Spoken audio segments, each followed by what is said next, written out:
Welcome to the Killer Boobies podcast, unraveling breast implant illness, sharing stories of women who went from victim to victor, interviewing doctors with their insight, and sharing hope and tools to reclaim health. Here's your hosts, Wendy Bunnell, Leslie Smoot, and Brandy Vega. We have a great guest on today. Her name is Dr. Sabrina Solt, and she's a naturopathic doctor.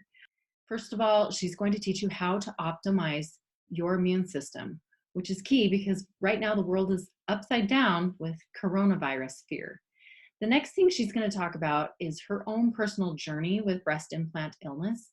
And with her background as a naturopathic doctor, she's going to teach us how she has been able to biohack her own body to optimize her healing with breast implant illness. I think you'll really enjoy it. Okay, well, welcome, Dr. Sabrina Solt. We are so excited to have you with us today. Thank you so much for having me. It's an honor to be here. Well, I was talking to you earlier today, and I told you I was astonished that you were going to do this interview right now. And that's because, 5 days ago, you just had your surgery. Is that right? Yeah, 4 or 5 days ago. Yeah, you're right. Crazy. I know. And then in the middle of the world tipped upside down a couple of days before you went in for surgery. So let's just talk about that, because this world has been a little crazy just right now, hasn't it? I feel like I couldn't have timed the surgery at a better time to be quarantined, if I'm being honest. I was already planning to take a couple weeks off of work, so I was like, okay, I get it, this is fine. But it's also kind of brought up a lot of issues that people are dealing with, especially in the breast implant illness community, and that's how can I protect myself, or what can I do here?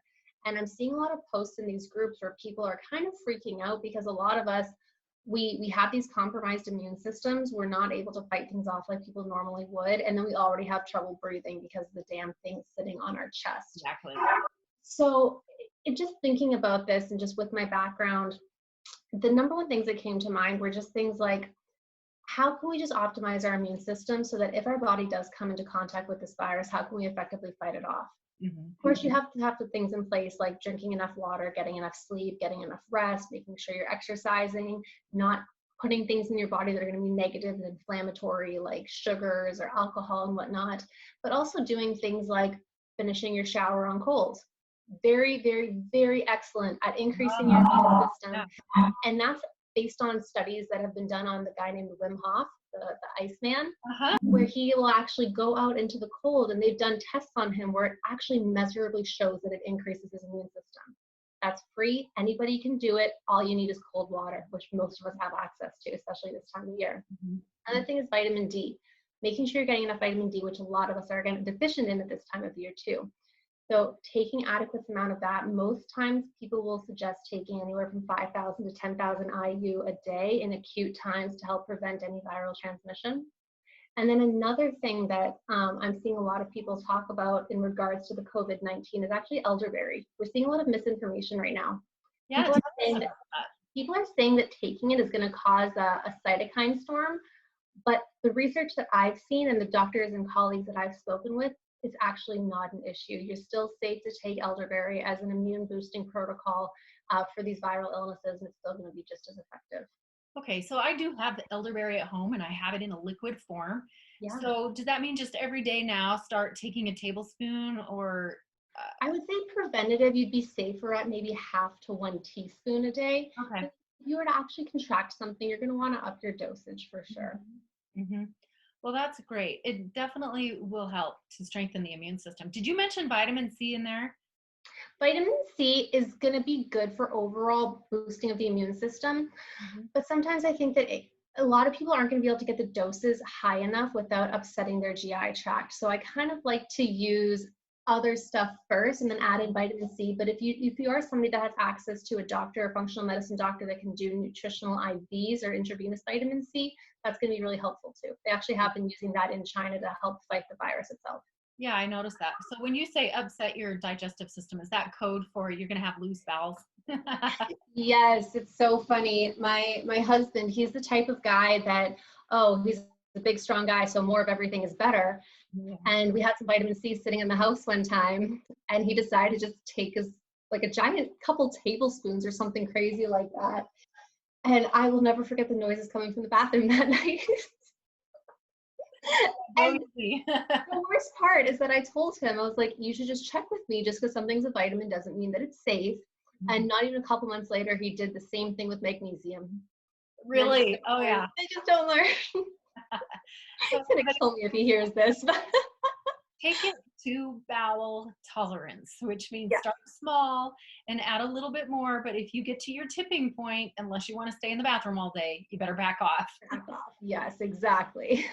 That's great. That's classic. Well, I know with this coronavirus, everybody's very concerned and wondering, how to build their immune system. So I really like those tips that you just gave everybody. And, it's kind of funny. Maybe it is, maybe it isn't, but everybody's been quarantined. And when I say quarantine, what I'm referring to is at least the kids in my school district and in my whole state, they've been told not to go to school, so everybody's home. And I've got siblings that live all over the US and they're facing the same thing. So it looks like, Dr. Solt, everybody just took a 2-week vacation with you to take all that time off. The world stopped just because you had surgery. It's just so nice that they were able to do that for me. I feel so supported and loved. Well, at least you don't have to worry about anything happening while you're down. Exactly. Right now. Exactly. It's a really great time, I think, for all of us to take some time to rest, reflect, focus on healing. There's so many things that you can do with this time. I don't think that it should be wasted. I think that it's a good time to connect with people over social media, doing Zoom meetings like we're doing right now. Learn a new skill. I just actually posted a link on my Facebook page. 450 courses from Ivy League universities available for free. Oh, wow. There's amazing stuff that's actually happening right now in the online sphere that a lot of people should be taking advantage of. And just whatever your interest is, you can even get, free workouts because most gyms are closed now too. I think this is more of an opportunity for people than it is a negative thing. It makes my heart really warm to recognize that everybody reaches out to people in a time of chaos. And right now the world is a little crazy and it's a little bit chaotic. And what we're finding is we're rooting down and we're reaching out. And it's really heartwarming. It's really beautiful. And I think at the end of the day, we're all going to appreciate a little bit of downtime. I agree. I think it's a necessary slowing in a society that just goes. Yeah. So I'd like to hear about your breast implant journey. And I hope you'll get into your surgery, but go all the way back to the beginning, to when you got breast implants and what happened to you physically and mentally and emotionally with the breast implants. What sort of symptoms did you notice? Because it's always different for every person. It is. So I got implants put in, I think it was either June 1st or June 2nd of 2016. So almost a full 4 years. And I got them put in after I saw this picture of myself in my wedding dress where I had nothing holding up my wedding dress, and it just broke my heart. And, my husband had already married me at that time, so he didn't care either way. It was just one of those things where I thought that I would feel better. And I really liked them for a long time. They looked good, they felt good. And it wasn't until probably, I don't even know the exact time period. I can't necessarily pin that down because I got pregnant almost a year after getting them in. And obviously pregnancy comes with its own host of stuff. But I felt really good during pregnancy. And I think that has a lot to do with the high levels of progesterone and high levels of HCG that are circulating throughout your body. Yeah.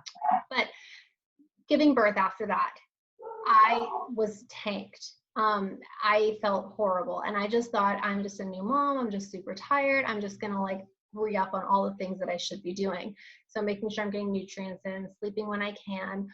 I wasn't really working out as much as I should be because I just really didn't have the bandwidth for it. I was pretty much go to work, nurse the baby, hang out with the family, go to bed. It was kind of crappy. I wasn't doing anything. I didn't really have social connections. I just didn't have the bandwidth for it. I didn't have the energy, couldn't do much at all. So it was actually my husband that suggested that, hey, it might be the implants. Because he had even noticed things like my anxiety changing, my mood changing, and just all this other stuff happening. And it was just kind of this perfect storm of information that landed on my plate. And I was like, yeah, wow, this does make a lot of sense. Had you heard about breast implant problems, or was he actually making the correlation of you before and you after? Both. Both. So a friend of his wife was actually dealing with the same thing, and she actually got hers out just a week before me. So there was some discussion between them as well. And he was like, yeah, it makes complete sense, because it did really start with that. But the thing that really kind of solidified it for me that it was the implants after I had gone down this road was that I started doing everything right. Like with all the knowledge, all the abilities, all the things that I had access to, I was determined to help myself recover from the postpartum thing. So I was like, great, I'm going to do all the nutrients that I can. I'm going to do some IVs. I'm going to do some peptides. I'm going to do some hormones. Like I am going to just like throw the kitchen sink at myself and just like do it all. My diet was perfect. I'm gluten-free, dairy-free, soy-free, corn-free, high fructose corn syrup-free. I don't even really have alcohol because I can't. Like it upsets me. And I did all of it for so long, and I just wasn't getting better to the degree that I thought that I should have been. So that was one of the things that was like, yeah, this makes sense that there's something poisoning me, because at that point, I kind of felt like I was a teacup trying to bail out the Titanic. Like everything's just coming in and coming in and coming in. And I'm like, here we go. Like, we're going to get this out. We're going to get this out. We're going to get this out. And I managed to do it to a degree that I was still functional and I was still performing at a high level and I was still able to do things, still having my practice, still having my family. I started another business during that time. Like I was still working and functional, but I was crashing so hard every night. And like, I was taking 6 different supplements at night just to make sure that I would get an adequate amount of sleep, taking so much stuff during the day. I was like on it all of it. There's obviously a lot of things that really did work because I was doing things that were tapping into my biology and I was optimizing certain pathways and I was really working on just making sure I could function. So started doing that for a while. Once I found out the whole breast implant illness thing, I said, okay, I have to get them out. And it was really kind of upsetting for me to find out at the time that I did because I was still breastfeeding my daughter. And I thought, oh my gosh, I'm going to have to stop this relationship. I'm going to have to stop nursing her in order to get them out. And I waited for a really long time because she's over 2 now. And we actually breastfed up until the day before my surgery. Oh, wow. Yeah. So the doctor that I chose, he didn't care about stopping breastfeeding for the surgery, which I thought was amazing. Yeah. It was uncomfortable, obviously, being a little bit engorged afterwards because she wasn't able to nurse afterwards, but she actually took it very well. She was totally fine with us stopping. When she saw my drains, I told her that mommy has an ouchie. When she saw that there wasn't any fullness up top, she just left it alone. It was like boobies were gone and she was totally cool with it. It was amazing.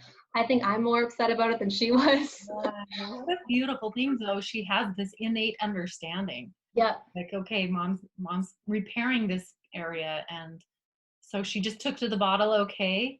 She hasn't even ever taken a bottle. She's just always been nursing and then on food because she's just over 2 now. So she just went to her food, and even at night, she's been dealing fine with it. She hasn't woken up during the night to try to ask for milk or anything. She's been fine with me sleeping in the other room because, can't have that. But yeah, it's overall been an interesting time.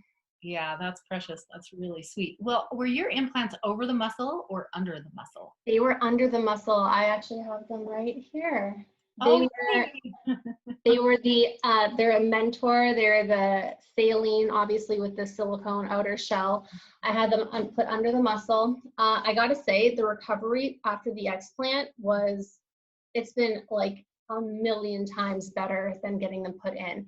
If anybody's listening to this and they're hesitating on whether or not they want to undergo this surgery, do it. Like the pain is not even comparable. I only took pain meds the first 2 days, and even then, if I would have taken them as they told me, I would have taken 10. I only took 7, and I haven't taken anything since Saturday night. So I've been without pain meds for going on 3 days now, doing fine. Okay, that is wonderful because everybody has kind of this whole spectrum. Some people do really well and other people really suffer after the surgery. So do you think there might have been some things, because of your naturopathic background and your knowledge, some things that you might have done leading up to it that helped, or things that you've done post-surgery that might have helped? So leading up to it, the things that I really focused on was just making sure that I was that my body was just ready and to handle it in the sense of nutrient stores, right? So I made sure that I was upping on all my vitamins as much as I could leading up to the surgery. They obviously have you stop everything that you're taking however long beforehand, but making sure that you're even getting adequate protein intake. That's something that's super, super important. I think a lot of women miss the boat on, especially if they're vegetarian or vegan.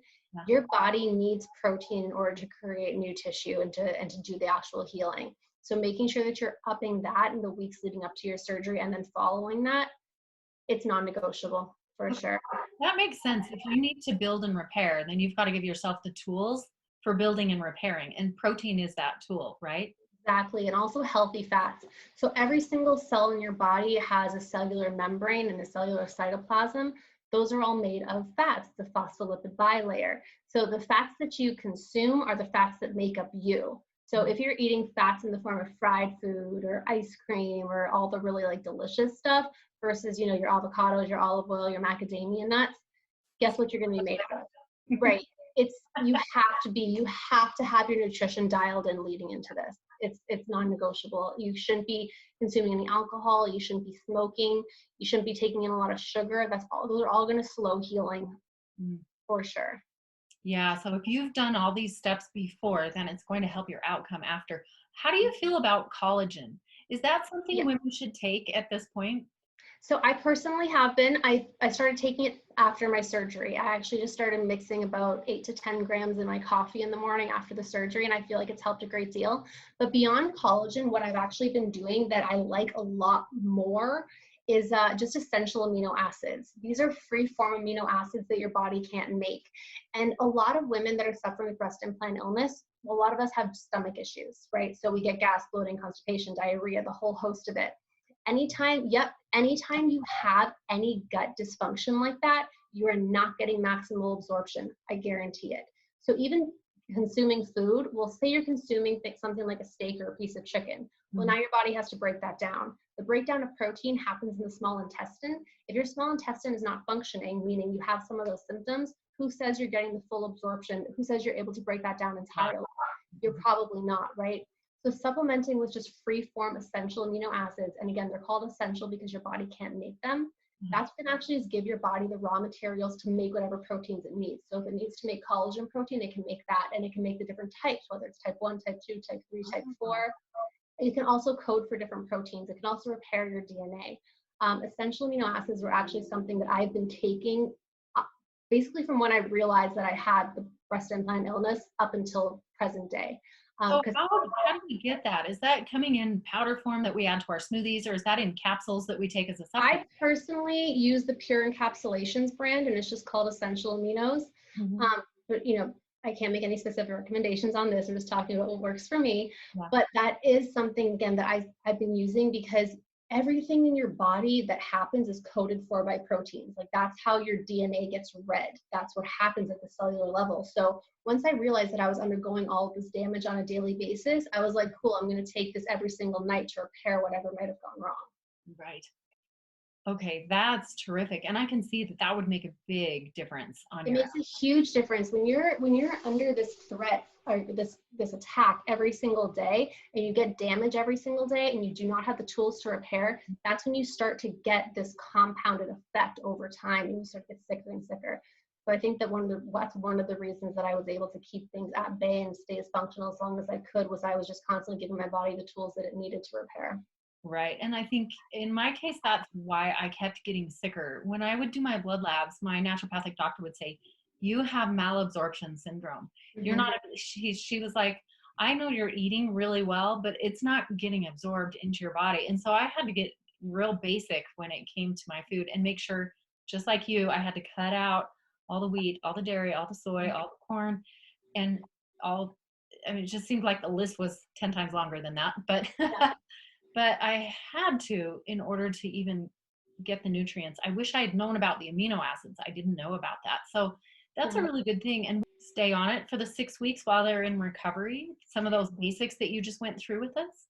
Yeah. So again, I was on this from when I figured out that I was dealing with this until now. And I'm I'm going to probably continue to take it definitely for the next 6 to 12 weeks, but probably even on a semi-regular basis, because even though the implants are out, that doesn't mean that I'm done being assaulted, right, by things in my environment. There's still other toxins that we're exposed to all the time. Your DNA is constantly undergoing breaks and damage. Your body is constantly trying to fight off something. So I just figure having those building blocks in there is just, it's going to be important no matter what. So it's something that is a staple for me. And it's, again, it's one of those things where I don't think a lot of doctors would put one and one together in that regard. But if you think about how breast implant illness is affecting us at the cellular level, it has to do with how the cells are functioning, and cell functioning is dictated by DNA expression. DNA expression is dictated by proteins. So doing the right things. Yeah. We need to bring in the protein. And that is good to remember for people that are vegan or vegetarian, finding those amino acids to get that in the body. So you've got the building blocks. So I'm kind of curious, since you just come out of surgery 5 days ago, did you do anything to help your body detox from the anesthesia? You know? Yes. Oh my gosh, yes. So there's a molecule called NAD+. I'm not sure if you've heard of that. It stands for nicotinamide adenine dinucleotide. It's basically a I like NAD better. It sounds better. Yes, it's so much easier. You don't need to know the big name. It's just some people are like, well, what is that? Well, here you go. Yeah. But it's a molecule that, if I don't know how many people in here ever took like biochemistry or anything like that, but if you've ever looked at like the Krebs cycle or glycolysis, like it's the molecule that gets created to make energy and to recycle energy and to run body processes. And basically what it does is it's sometimes people tout it as an anti-aging molecule, but one thing that it does really well is it helps your body, I hate the word detox, but it helps your body kick out things that shouldn't be there. It's actually used a lot in recovery for things like alcohol addiction, other addictions, because it'll kick out drugs that shouldn't be there. So I have that in my house. It is a prescription only thing, but I'll deliver subcutaneous doses, like a micro dose of it, just enough to keep my body functioning. And this is something that I was also doing pre-explant, just again, to help kick out any stuff that's kicking around in there, but also really boosts cognitive function too. And another thing that it does is it actually helps your cells function. Again, so much of this comes down to cellular health, is it actually helps the mitochondria within the cell. So we all heard the saying that the mitochondria is the powerhouse of the cell. It's where all your energy happens. It's where the mitochondria are actually even the bacterial basis of your body. They came from bacteria that are millions of years old, which is basically how like humans fused with bacteria. So super neat rabbit hole we don't need to jump down on, but if anybody's interested, you can jump down that one. So the mitochondria, they're the ones that produce the energy, and they don't always function the way that they should be, especially if you're under constant assaults from your environment. So NAD is actually what's going to help kill off mitochondria that shouldn't be there anymore, help your body grow new mitochondria, and then revive mitochondria that need reviving. Okay. So it's like a 3-in-1 punch to your energy stores at the cellular level. It's really, really beautiful. So I love using that. Another thing that I used, I have this detox kit. And I hate the word detox. I'd rather it be called nutrient-assisted pathway optimization, because your body is detoxing all the time anyway. There's always processes in place to remove toxins. Sometimes you just need to amp up and accelerate that process. So I don't like to pretend that I'm the one choosing the detox. I'm just pushing a pathway and making something work a little better. The one that I chose, it's by a company called Eniva Health, ENIVA. I have no affiliation with this company. I found them a couple of years ago, really liked their stuff. They're a whole foods based product, so you're not getting a lot of synthetic stuff in there. So you're getting a lot of nutrients from the foods and the fruits that they use in their products to begin with, as well as all the other additional stuff too. But it's really gentle, really easy. You don't need to adjust your diet or anything like that with it. And so far, I really liked it. I feel like I've had really good energy being on it. It has the awesome side effect of turning your pee and your poo a little bit green. But it's okay. It's totally normal. It's to be expected. Today's St. Patrick's Day, so I was like, ooh, celebratory. That's awesome. That's awesome. But it's actually turning on our mitochondria. So in theory, we're getting more energy because our cells are clean and it's got the fuel that it needs. Is that what's happening? Absolutely. It's also, so another thing that I really like about this kit is that It includes something called chlorophyll, and chlorophyll is a really gentle chelator of 4 heavy metals that are really common in breast implants, cadmium, arsenic, lead, and mercury. So that's incredible right there. And it also has another constituent of this kit called malic acid, and malic acid is actually a really gentle chelator of aluminum. So between those 2 products, you're getting a lot of those heavy metals removed that could be present in your body from the breast implants. You're also, yeah. Well, I just wanted to ask you, because you told me you have the saline implants when you were holding them up and showing them to us. So some women have this idea that still that the saline is more safe than the silicone. And you're saying we can do this heavy metal detox no matter which type of implant that we've had, because you maybe just kind of explain to ladies why you want to do it regardless of the saline or the silicone implants. Because what your body is actually coming into contact with is the outer shell. The outer shell in all of them is made from silicone. And it might be a different polymer of silicone in certain brands, but they're all gonna have silicone that's in direct contact with your body.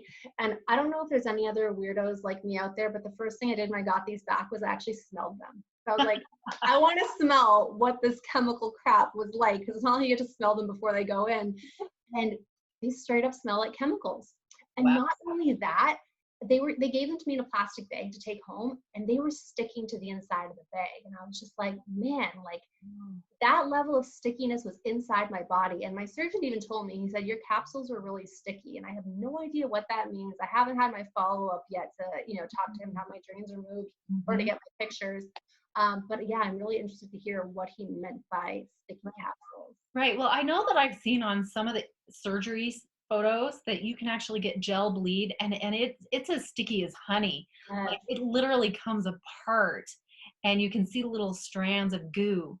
And so yours maybe are tacky in a different way, but you can still smell it. That's fascinating. You can smell the chemicals, and I'm like, man, like they really did let you believe that this was safe. And what's crazy is that I got my implants because I'm a doctor, so I tried to do my research on this, right?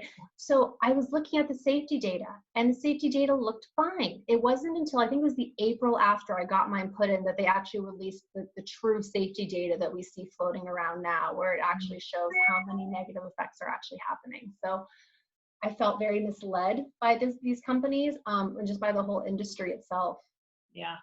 Yeah. And that's why it's great that all women that have gone through breast implant illness are trying to be advocates and change the laws. I heard that in Arizona that the laws have now changed so that women can get this consultation that explains all of the risks before they make the choice, because you want to be able to know what you're up against before you go through surgery and have something permanently implanted in the body.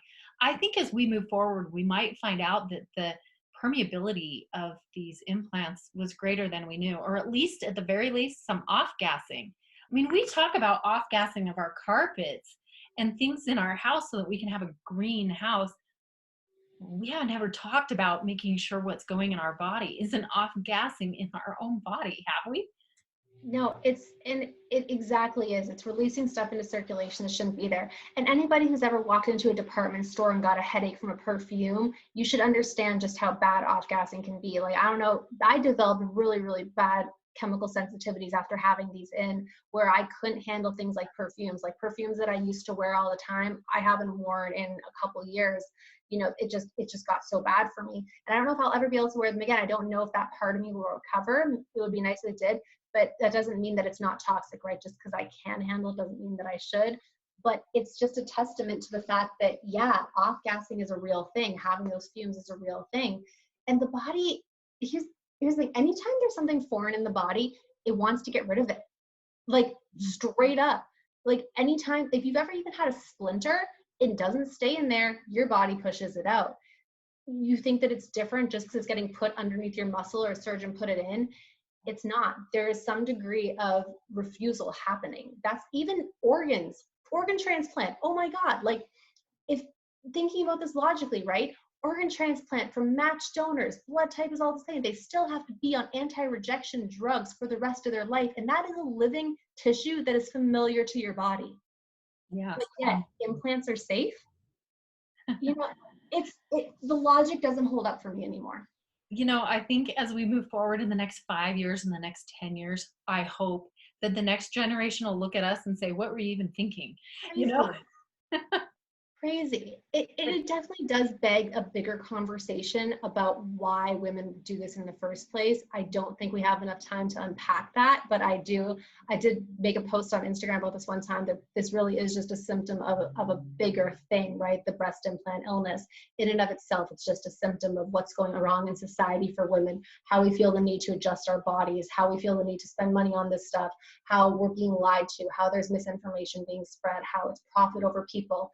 Again, such a bigger picture. Yeah, it is a bigger picture. And just the fact that we're experiencing this coronavirus shutdown, it's giving us a chance to stop and look at everything. I won't be surprised if as a culture, we change a lot of things after this shutdown. More might be happening online so that more families can be at home with their children, not just educating them, but recreating with them and finding a way to work from home, just making a more pleasant, peaceful, happy culture.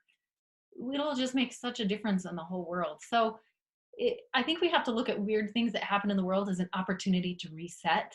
Yes. And breast implant illness is a weird thing that's exploding right now because we're all getting this, oh, why did we do this? And we're starting to ask questions. And through the question and answer process, we come to a better conclusion, which probably will be, why don't we just love ourselves the way we are? Exactly. It is. And it's easy to say for sure. I think it takes a lot of work. And I think that one of the best things that we can do is be supportive of each other as women. That's I think a bigger conversation in general, is that we're here together, and women should always be supporting other women. We go through very similar things. We have very similar experiences. This should be about camaraderie for sure. Mm-hmm. Well, we're so grateful that you're teaching us what information you have.